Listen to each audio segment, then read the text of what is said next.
সোমবার সকালে ভয়াবহ বাস ঘটনায় আহত হয়েছেন 20 জন।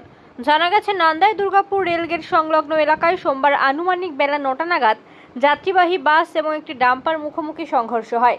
বাসে থাকা সমস্ত যাত্রী কম বেশি আহত হয়েছেন। প্রথমে স্থানীয় বাসিন্দারাই পুলিশ গিয়ে তাদেরকে উদ্ধার করে এবং কালনা মহকুমা হাসপাতালে চিকিৎসার জন্য পাঠায়।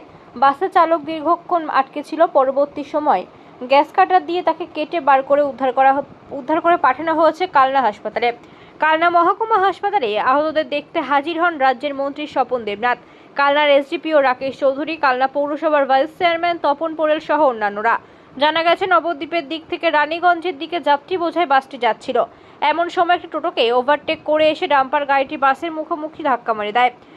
পাশে থাকা কম বেশি সকলেই আঘাত হয়, বেশ কয়েকজন আহত হন গুরুতর। তাদের সকলকেই পুলিশ উদ্ধার করে কালনা হসপিটালে চিকিৎসার জন্য নিয়ে আসে। ঘটনায় এলাকায় ছড়ায় উত্তেজনা।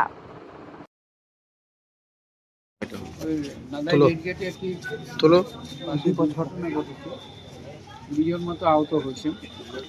প্রত্যেকটি হাসপাতালে পুলিশ তৎপরতার সঙ্গে এখানে ভর্তি করে দিয়েছেন। এসডিপিও সাহেব নিজে এসেছেন, এখানে সিআই কালনা আসেন, আমি নিজে এসেছি, চেয়ারম্যান তখন পরে সবাই সঙ্গে আমরা এসেছি। 20 জন আহত হয়েছেন, তাদের চিকিৎসার ব্যবস্থা হচ্ছে। তার মধ্যে বেশি ইনজিওর্ড হয়েছে সুমিতা দাস, রামা শেখ আর স্নেহা দাস। ট্রিটমেন্ট চলছে। আমি একটু যাওয়ার সময় সুপারের সঙ্গে দেখা করছি, পরে এসেছে। সব চিকিৎসার ব্যবস্থাপনা সব ঠিকঠাকই চলছে।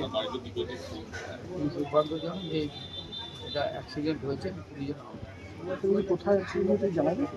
হ্যাঁ, কোথায় অ্যাক্সিডেন্ট? নাদাই রেল গেটের কাছে।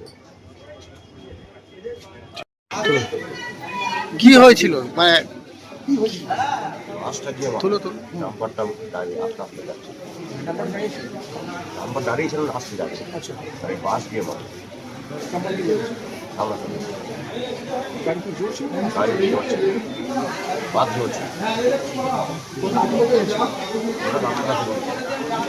বাসটা কোথা থেকে কোথায় যাচ্ছিল?